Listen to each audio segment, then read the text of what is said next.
Pessoal, boa noite. Quem está falando aqui é Iraldo de Paula. Sou um dos integrantes e também um dos fundadores do grupo Planeja que Dá. O nosso grupo tem como principal finalidade disseminar o conhecimento na área de planejamento, mas também tratamos temas de várias outras áreas, inclusive acompanha nossos vídeos no YouTube. Vocês vão encontrar um material muito bacana. E nós vamos iniciar aqui um novo formato de conteúdo e com a ideia de transformar isso daqui em um treinamento que vai ficar disponível aí para todos. Nesse primeiro módulo aqui de treinamento, a gente vai trazer um conteúdo para explicar e mostrar quais são as carreiras de planejamento, e aí a gente vai separar em planejamento de contact center receptível, e a gente vai explicar esse receptível mais adiante, e posteriormente a gente vai ter também um dedicado, uma sequência desse módulo com as carreiras do planejamento ativo. A ideia é assim, se você está nessa posição, nesse boneco, numa encruzilhada, não sabendo para onde vai, e se está na área de planejamento e não conhece as outras áreas, as outras carreiras, você vai conhecer agora, tá bom? Espero que vocês gostem desse conteúdo. Vamos seguir. Vou avançar aqui, esse material a gente vai disponibilizar para vocês.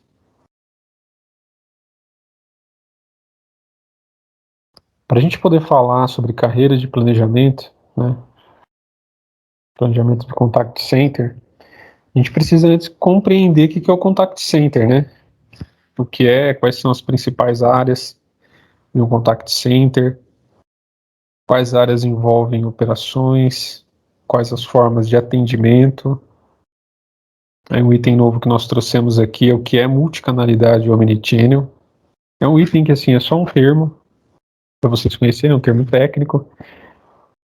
Não influencia tanto aqui, mas a gente trouxe só para explicar o que cada um. Vocês provavelmente vão ouvir falar ou já ouviram. Aí sim, depois de passar toda essa trilha aqui de conhecer o que é call center, as formas de atendimento, operações, aí sim a gente vai começar a falar sobre as carreiras. E a gente vai passar também um breve descritivo genérico aqui sobre os níveis de cargos. Tá? E eu vou até voltar aqui. Esse curso, ele foi elaborado justamente para você conhecer todas as direções, né, as possíveis atuações que você pode ter na área de planejamento, né. Muita gente talvez atue em alguma das áreas de planejamento e não conhece as demais, agora vai ter uma oportunidade de ver um pouquinho, né. Vou dar sequência aqui.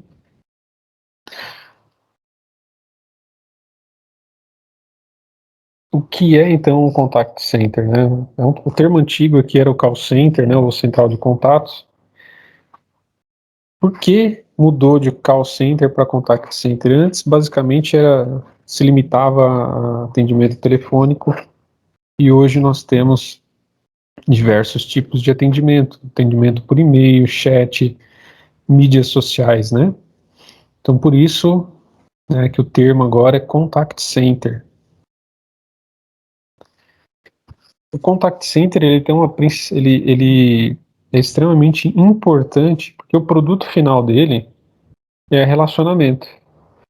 Uma empresa que produz, por exemplo, uma montadora, ou mesmo uma empresa que produz eletrônico, ela tem como finalidade produzir, né, de fato, aquele produto eletrônico ou veículo, mas ela não tem foco no relacionamento com o cliente. E por isso que tem essa necessidade de ter essas empresas especializadas nisso e que suportam um grande volume de demanda, né, de atendimento.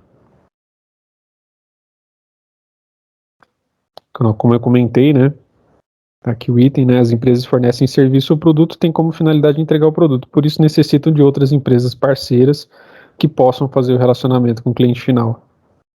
Então a função do contact center é extremamente importante, né, ela é interlocutora, né, do cliente final, ela faz aquela ponte entre o cliente final e o fornecedor do serviço ou do produto. Uma coisa que acontece, assim, muitas pessoas quando falam de contact center, sempre vem na mente aquela função de telefonista, né? Só que um contact center é uma empresa, como qualquer outra, como eu já citei, como uma montadora, uma empresa que produz eletrônico. A diferença, qual a distinção entre elas? É só o produto. Enquanto um produto final é o relacionamento, o outro produto final é o eletrônico, ou o veículo, ou um seguro, né? E o contact center, por ser uma empresa, ele necessita de diversas áreas para fazer com que isso funcione, como a área de RH, TI, manutenção predial, administração, segurança, financeiro, né? A área de planejamento e operações, onde acontece tudo, né? Tudo surge aqui em operações.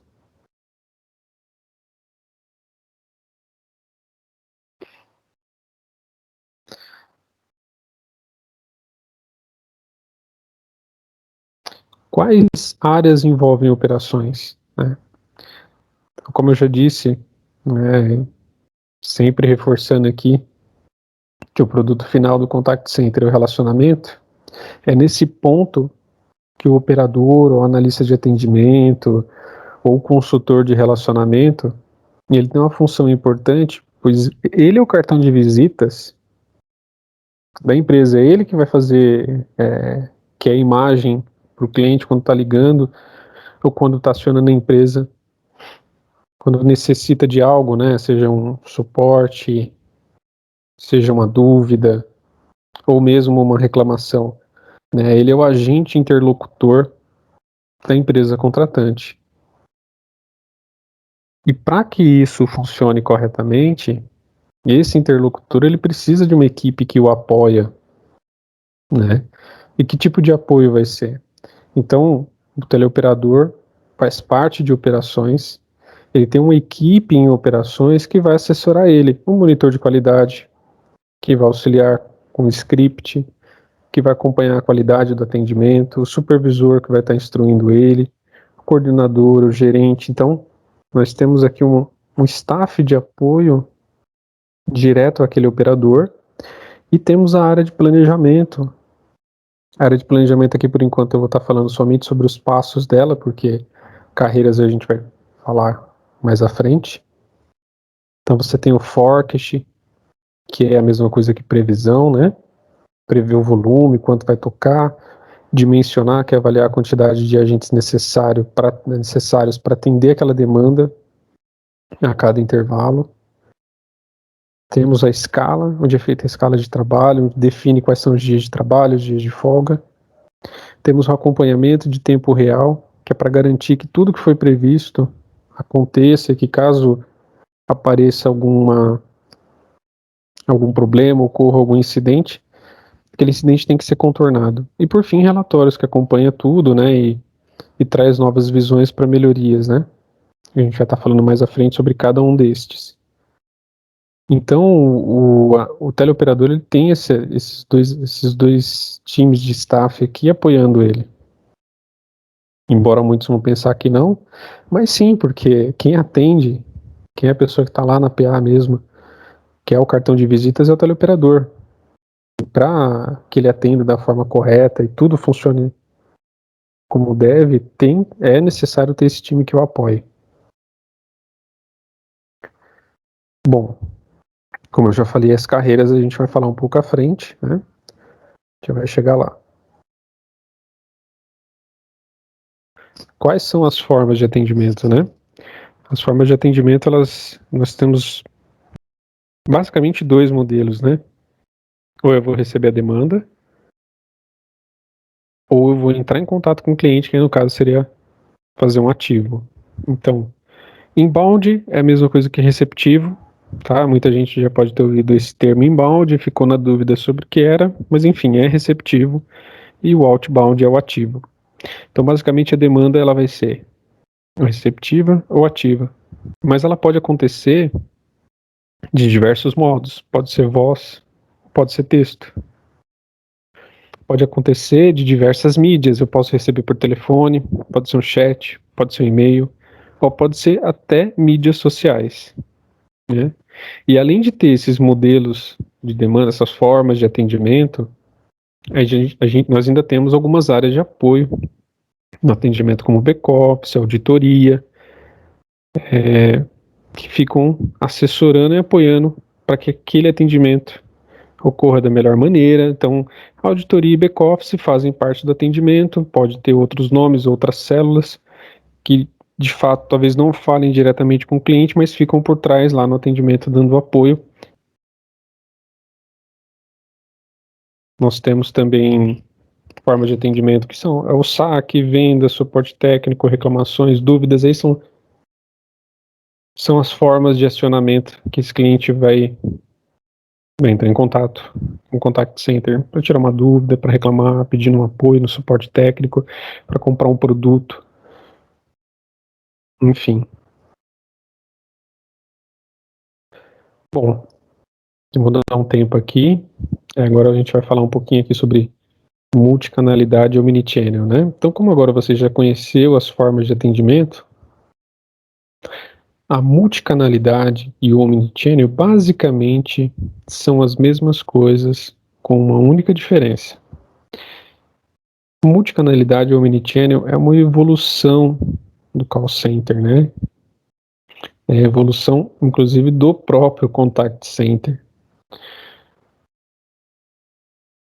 Ela permite ao cliente acessar, a multicanalidade permite ao cliente acessar por diversas mídias, né? O cliente pode acionar por WhatsApp, por telefone, por e-mail. Quando você dá todas essas opções de acionamento, isso é multicanalidade. O cliente pode escolher qualquer canal para acionar a empresa.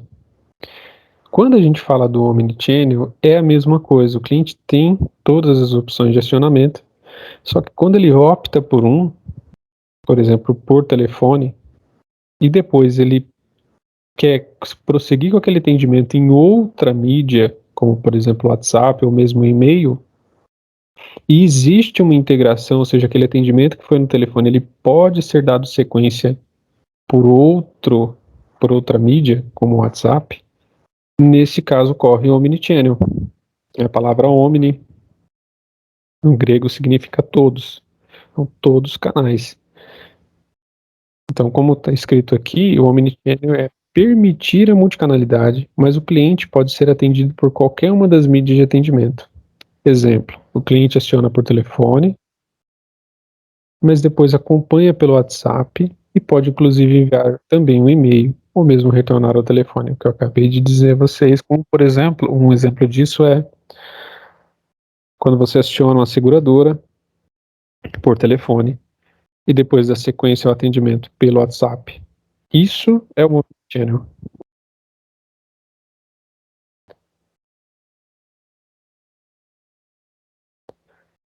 Bom, você ainda deve estar ansioso em conhecer as carreiras de planejamento, mas antes, então, vamos segurar um pouquinho, que logo mais a gente começa a falar sobre elas. Antes de falar sobre as carreiras, é importante entender o que é o Contact Center e a gente tentou passar aqui de uma forma bem resumida e direta. E antes de falar sobre as carreiras, vamos conhecer um pouco os passos que envolvem o planejamento de Contact Center. Você precisa conhecer quais são os passos ou etapas do planejamento. E nesse passo, é importante falar que o planejamento ele segue um ciclo de PDCA, que é um ciclo que começa com o forecast, onde você faz a previsão da demanda. Você passa no próximo passo, você dimensiona, que é avaliar a quantidade de recursos e a carga horária necessária para atender aquela demanda de volume. Depois você faz a escala, e no passo da escala é importante porque você vai definir ali os dias de folga, os dias de trabalho, as pausas, e tudo isso tem que respeitar as normas de legislação. E depois do passo de escala, você tem que acompanhar tudo aquilo, tudo que foi planejado, se está acontecendo e os desvios que ocorrerem, você tem que fazer planos de ação para minimizar impactos, né? Então, importantíssimo passo aqui no tempo real. E o passo de relatórios é um passo importante, porque Depois de tudo o que ocorreu, você vai fazer uma análise histórica do que aconteceu e disso você tem que trazer planos de ações para melhorar todo o processo, né? Então, por isso que o planejamento faz parte de um ciclo de melhoria contínua, né? O PDCA. Vamos dar sequência. Aqui eu vou falar um pouquinho sobre o que é previsão e forecast. Previsão é um passo importante, porque nele a gente define qual vai ser a demanda.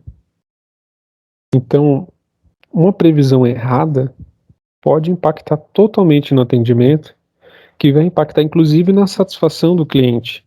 Porque eu posso prever uma quantidade de chamadas muito abaixo do que deveria, e consecutivamente, no passo de dimensionamento, por ter utilizado esse volume menor, eu vou ter uma quantidade menor de pessoas e a escala vai acabar sendo afetada, porque refletiu também na escala isso. E o que vai acontecer com o atendimento? Eu vou ter menos pessoas para atender. O tempo de fila vai aumentar, o cliente vai ficar muito tempo esperando para ser atendido. Então, é um efeito cascata. Previsão, ela impacta em todos os processos à frente, todos os passos à frente. Mas também é difícil a gente acertar 100% isso. O ideal é a gente acertar ter o erro, né, o menor erro possível. Né? E para fazer isso, existem diversos modelos estatísticos que nos auxiliam nesse processo de forecast, onde a gente avalia a tendência, as sazonalidades e remoção de outliers, né, que é aqueles volumes ou os pontos fora da curva, aqueles ruídos que acontecem no decorrer do histórico de volume, ou seja, um dia que teve, por exemplo, uma greve, eu tive uma quantidade menor de pessoas para atender, consecutivamente as pessoas não conseguiram atender, começou a ter rechamada, e aquilo começa a poluir o meu histórico, ou, por exemplo, também um erro de envio de fatura e chove chamada por conta daquele problema da fatura, só que não é algo que acontece normalmente, foi um ruído, né? Foi um ponto fora da curva que está poluindo o meu histórico. Então é importante fazer a remoção dos outliers, avaliar os outliers, né? Aqui a gente não vai ensinar você a fazer o forecast, mas explicar a importância dele, assim como a importância dos demais passos, tá bom? O forecast também pode ser feito a partir de uma média simples, né? Mas é importante ressaltar com vocês a utilização dos modelos adequados para o seu negócio. Cada produto ou cada operação pode ter um formato e tem que ser avaliado qual é o melhor modelo a ser adotado. Uma média dos últimos meses, ela vai trazer o que para você? Uma curva linear, né? Ou se o volume está caindo, a tendência é ele começar a cair, se o volume estiver subindo, ele vai manter, né? Se você for fazendo somente a média dos últimos períodos. Mas essa média é importante para montar uma curva diária, intradiária, né? Que você consegue avaliar quanto de chamadas toca, por exemplo, às 8 da manhã, da segunda-feira, às 9 da manhã, da terça-feira, e assim vai, né? Porque você está utilizando o histórico atual, então você sabe qual é o comportamento atual intradiário. Então, auxilia muito nesse passo para definir a curva de chamadas intradiária. Esses modelos de previsão, eles vão prever volumes futuros. Quantos dias à frente a gente vai prever? Isso vai depender muito do que você precisa fazer. O processo de forecast, de previsão, seja para volume ou para pessoas, segue 3 etapas, né, ou 3 formas, né, planejamento de curto prazo, médio prazo e longo prazo. No curto prazo, a gente vai olhar a menor quantidade de dias, 30 dias à frente, 60 dias à frente, 90 dias à frente, são alguns exemplos. E por que que eu olho 90 dias à frente? Por que ter essa necessidade de olhar 90 dias à frente? Vamos imaginar que eu tenho uma operação que é difícil fazer a contratação, a área de treinamento, de seleção demora a atender aquilo.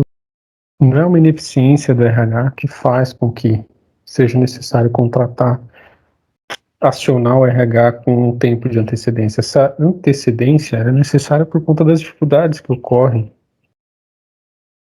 para se candidatar a uma pessoa, fazer a triagem do currículo, fazer o treinamento e depois, de fato, entregar a pessoa na PA. Então, esse período em que ocorre isso faz com que seja necessário a entrega com mais antecedência do volume. Então, por isso que a gente tem que prever com 90 dias à frente. Porque se você tem uma operação que ela leva 60 dias, o período entre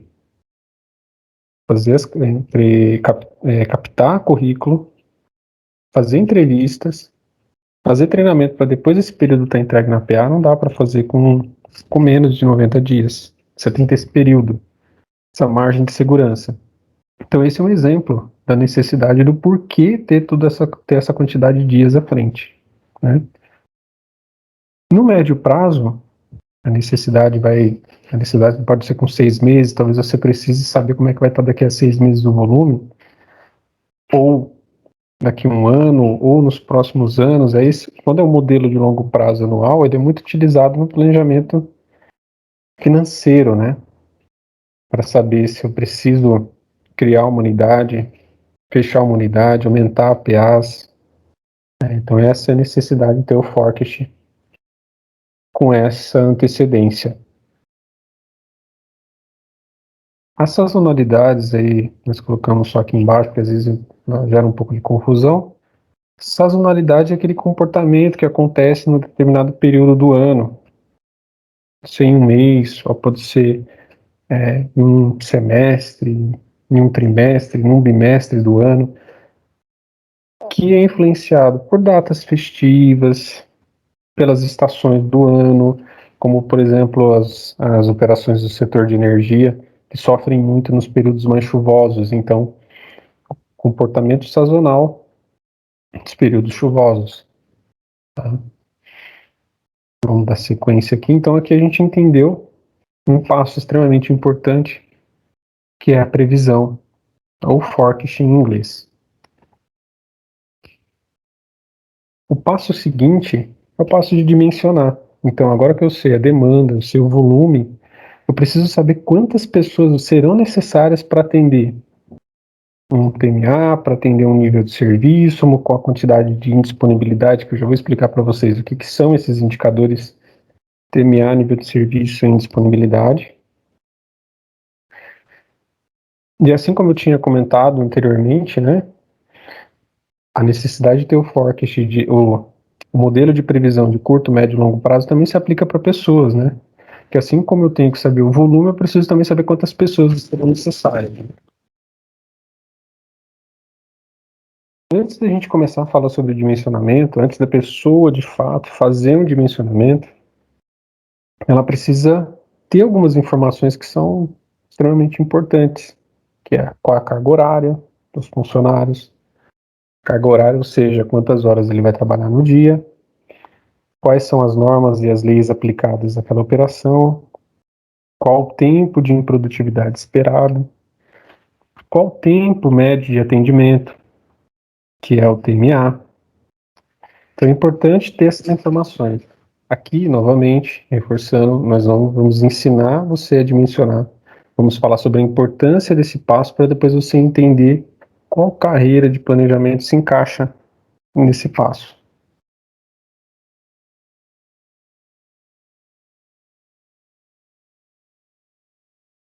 Para aquelas perguntas que nós fizemos, eu vou trazer aqui um exemplo de uma operação de atendimento SAC, um SAC padrão, serviço de atendimento ao cliente, né, que tira dúvidas, enfim. Qual é a carga horária do operador? Então, nesse caso aqui, desse exemplo, é um operador de 6h20, então ele trabalha 6h20 no dia.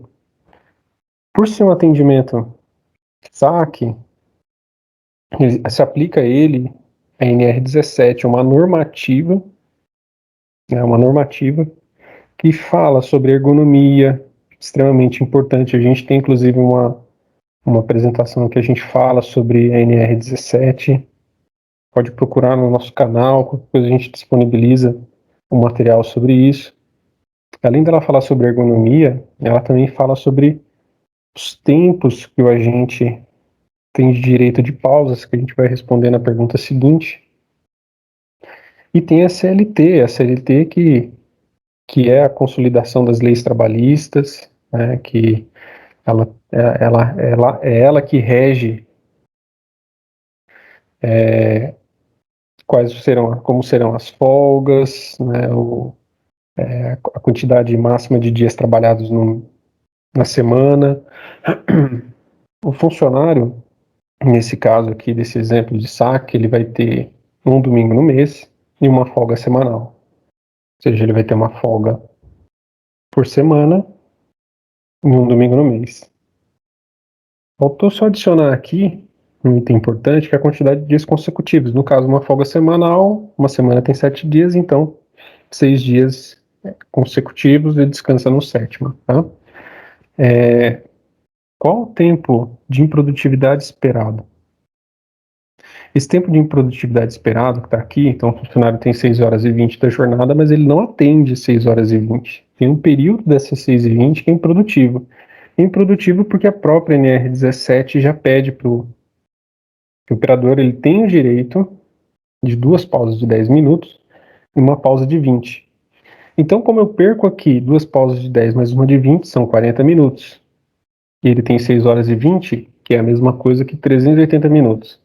Então, de 40 de 380. Nesse caso, o percentual de 10,52. Então, as operações de 6 e 20 eu já sei que a gente perde 10,52. E o tempo médio de atendimento, né? Qual a importância do tempo médio de atendimento? O tempo médio de atendimento é o que vai determinar quantas pessoas serão necessárias. Quanto maior o tempo, maior a quantidade de pessoas. E como é que eu sei qual é o TMA? Você pode avaliar o histórico, historicamente, qual o tempo médio que a operação faz. Não sabendo essa informação, isso pode ser acordado, né? Pode vir através de metas. Essas metas elas têm que ser compatíveis com o atendimento. Não adianta fazer uma meta muito arrojada e a operação não conseguir praticar. Tem que ser o possível, né?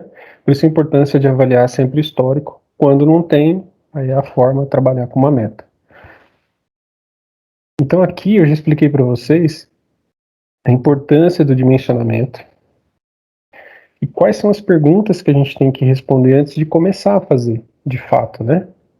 São perguntas que influenciam no tempo dos funcionários, o tempo que ele vai estar disponível para atender, a quantidade de dias que ele vai estar disponível na semana para atender, quantidade de horas que ele vai estar disponível para atender no dia. Agora, sim, para de fato dimensionar, né, como colocar tudo isso numa planilha, né? São muitas regras. E existe sim um suplemento, tem um suplemento do Excel, suplemento que traz as fórmulas do Erlang. Guarda esse nome, a gente vai falar sobre isso em um outro módulo.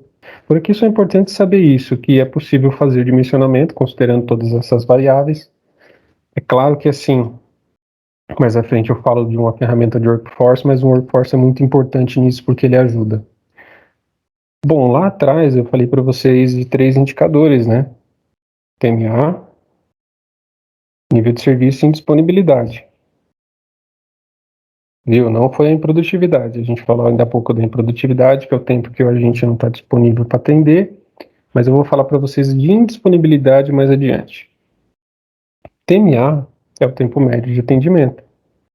O TMA ele tem vários nomes, né? Pode ser chamado de TMO, TMT, TMC, mas enfim, tudo é o tempo médio que dura um atendimento. A diferença entre eles é que um vai considerar talvez, por exemplo, pós-atendimento, aquele tempo que o operador terminou a chamada com o cliente, ele ainda vai registrar alguma coisa, ele entra com a pausa pós-atendimento, ou quando ele pede um momento, coloca o cliente na espera, tem um tempo de hold. Então, a diferença é isso, tá? O TMO, muito parecido com o TMA, talvez ele acabe englobando o pós, né? Depende tudo vai depender do modelo da sua operação.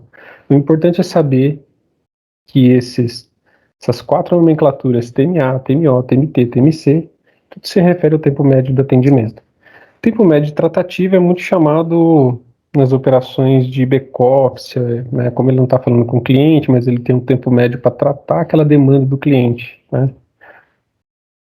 Bom, enfim, aqui é só para dar um resumo mesmo sobre o indicador, para vocês conhecerem.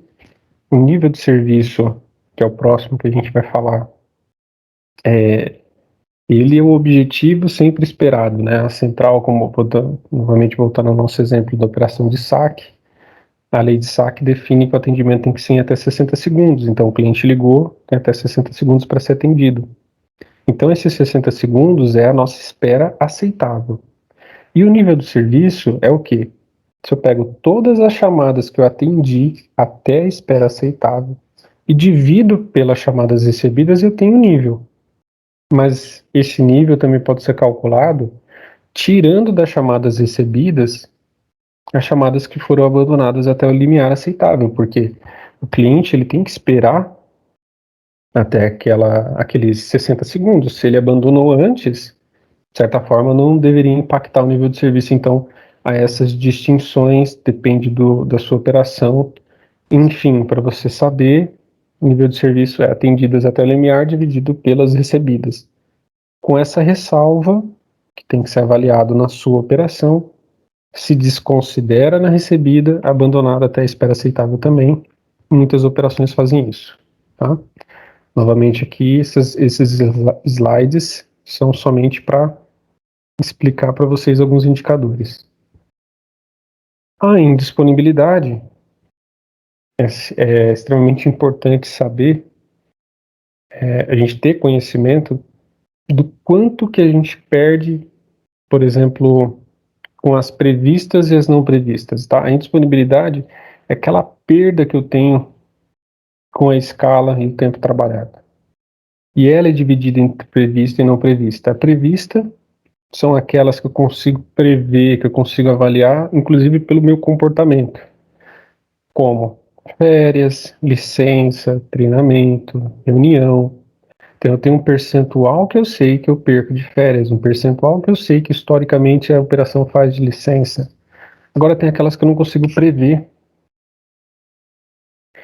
que é, por exemplo, o deslog do operador, ou uma quantidade de faltas, ou pausas improdutivas. Então, essas são as indisponibilidades, são as perdas que eu tenho daquilo que eu previ. Então, quando você está fazendo depois que você fez o forecast, preveu o volume, começou a dimensionar para ver quantas pessoas são necessárias para atender, em cima daquela quantidade de pessoas necessárias para atender, você já tem que saber que você vai perder uma parte.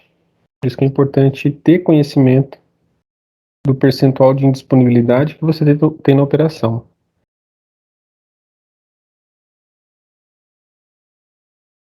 Bom, a gente já chegou agora no passo de escala. A gente conheceu demanda, avaliamos pessoas, dimensionamos a quantidade de pessoas necessárias.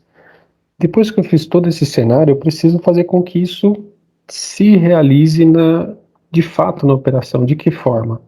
Vou pegar meu quadro de funcionários, vou distribuir os horários entre eles, vamos negociar com a operação mudança de horário, para o operador mudar para os horários que são necessários para a gente adequar aquele quadro de pessoas à quantidade necessária por intervalo. É uma etapa bem complexa, né? Você está tratando de pessoas agora. Até esse momento a gente estava tratando só com números, mas agora eu vou ter que colocar em prática esses números na escala.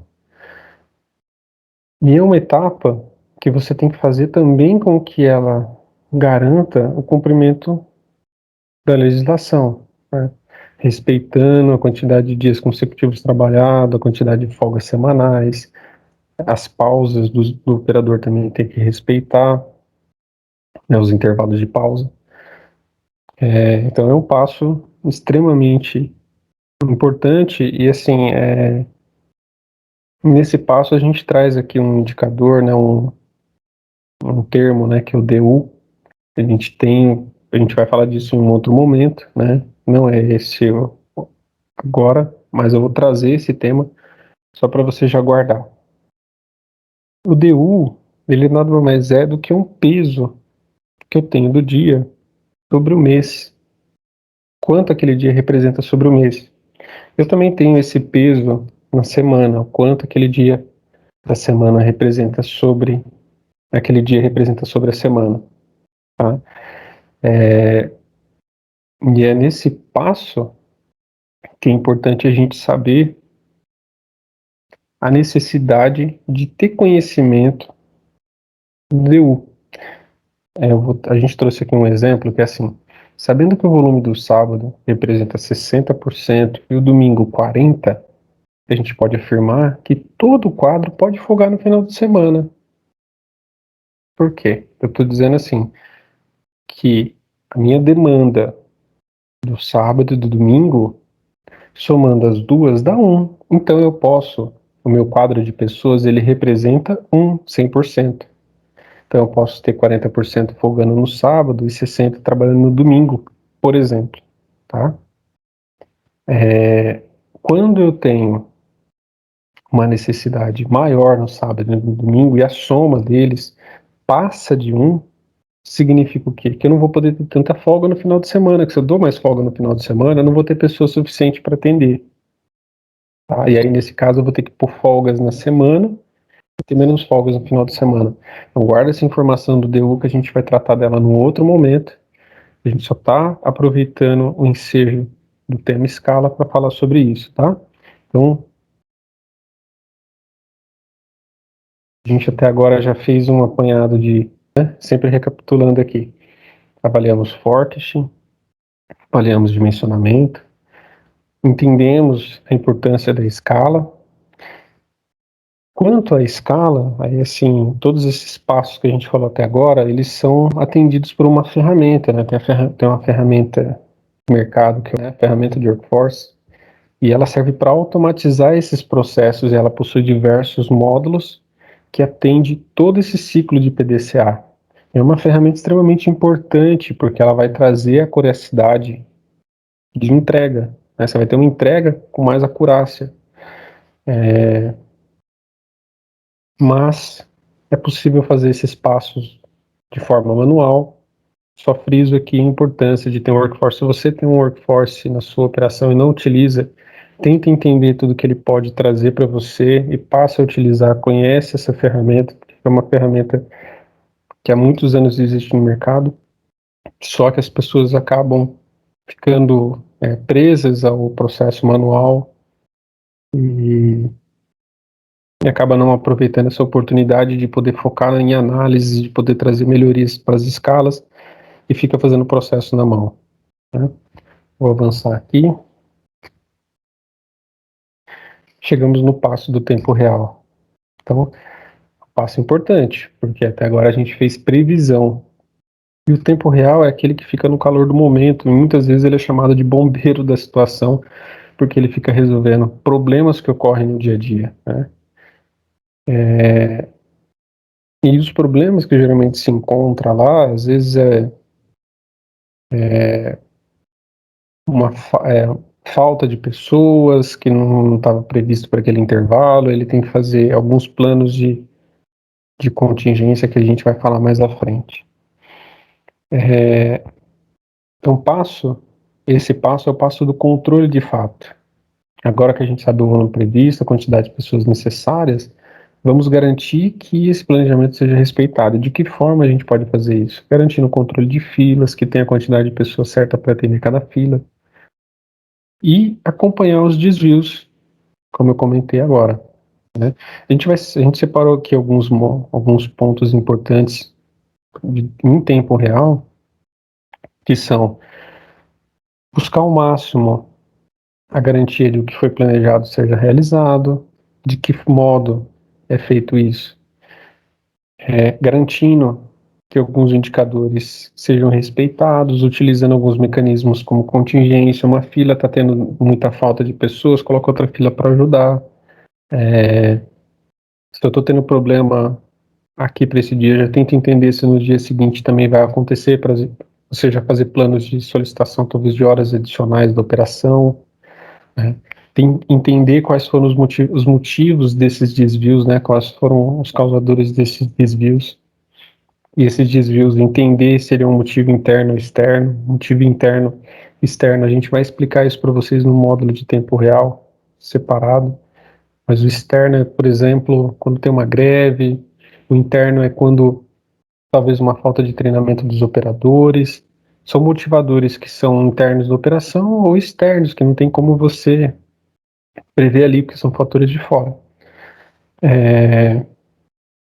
E tem que trazer insumos, insights para agregar valor no processo. Então, por exemplo, fazendo diário de bordo, reuniões de alinhamento com a operação, fazendo gestão e controle de filas, que é importante, e fazendo os reportes dos desvios, né? Começou a ter desvios, começar a acionar as áreas para traçar planos de ação, né?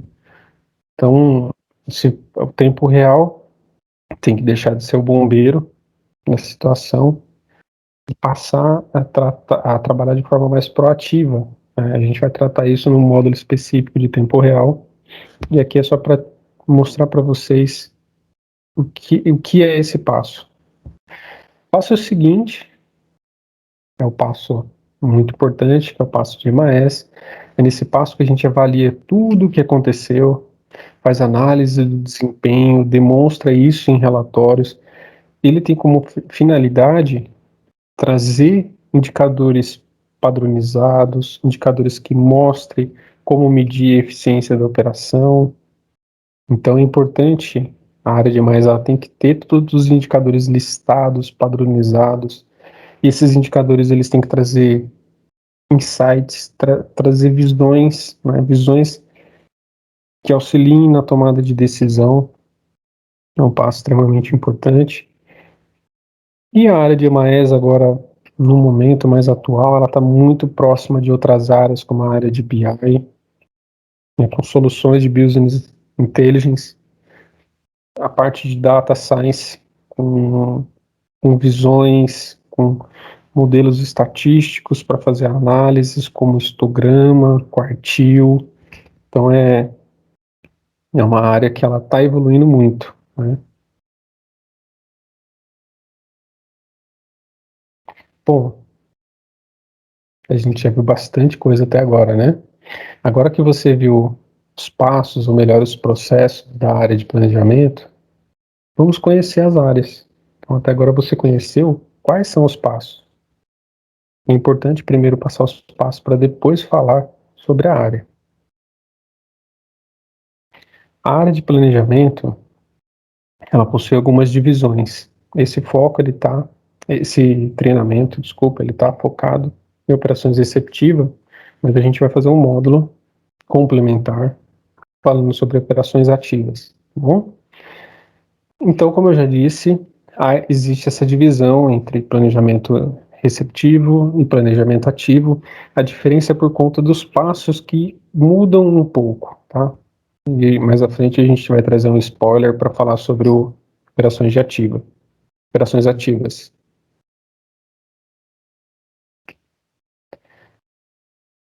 Então, quais são essas carreiras do planejamento receptivo, né? O planejamento receptivo, ele é dividido de que maneira? Você tem uma função ou um cargo de uma pessoa que é responsável por fazer um forecast de dimensionamento, uma função ou cargo de uma pessoa que é responsável por escalas. Muitas vezes, esses dois primeiros aqui, a pessoa acaba fazendo tudo, forecast, dimensionamento ou escala, ou tem uma pessoa focada só em escala, mas eu estou trazendo aqui para vocês o genérico, o que geralmente tem mais no mercado, né?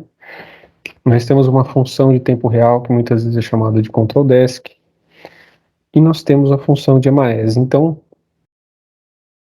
os cargos, eles são exatamente o que eu expliquei para vocês aqui nos passos. Então, agora você sabe o cargo e para que ele serve. Esses cargos, eles são divididos também em níveis, e a gente trouxe aqui para vocês de forma genérica também, tá?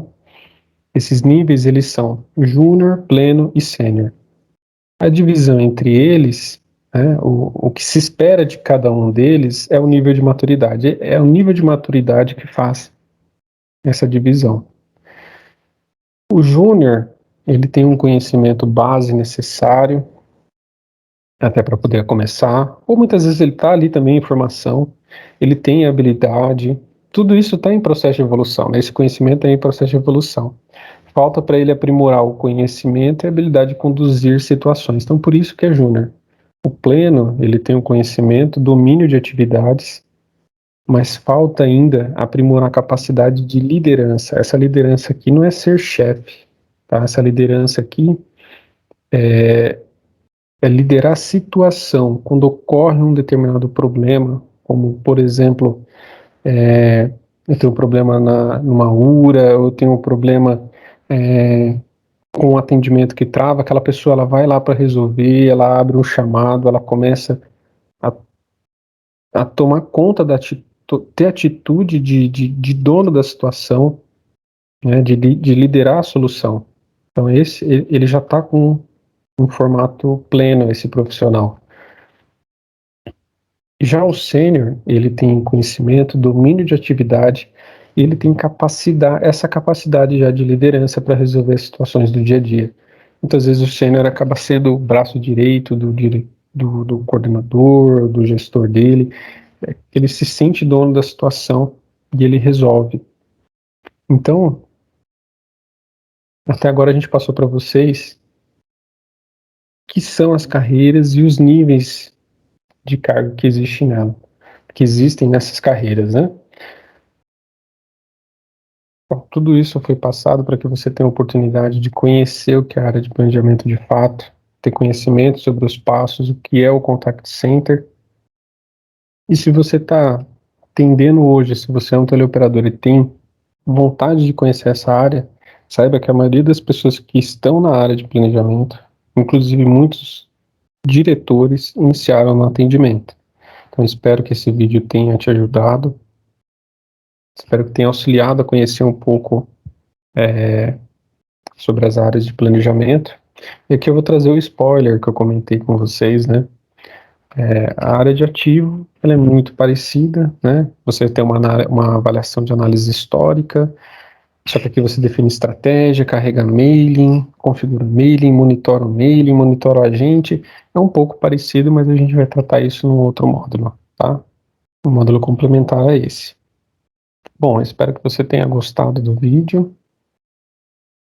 Peço que você acesse a nossa página no LinkedIn, nos siga. Se você quer contribuir conosco, contribua. Pode vir fazer parte. A gente marca um dia. Se quiser fazer uma apresentação, um treinamento, vem fazer parte. A ideia é ter a área de planejamento unida, disseminando conhecimento. Esse é o nosso foco, tá? Agradeço aqui por ter acompanhado e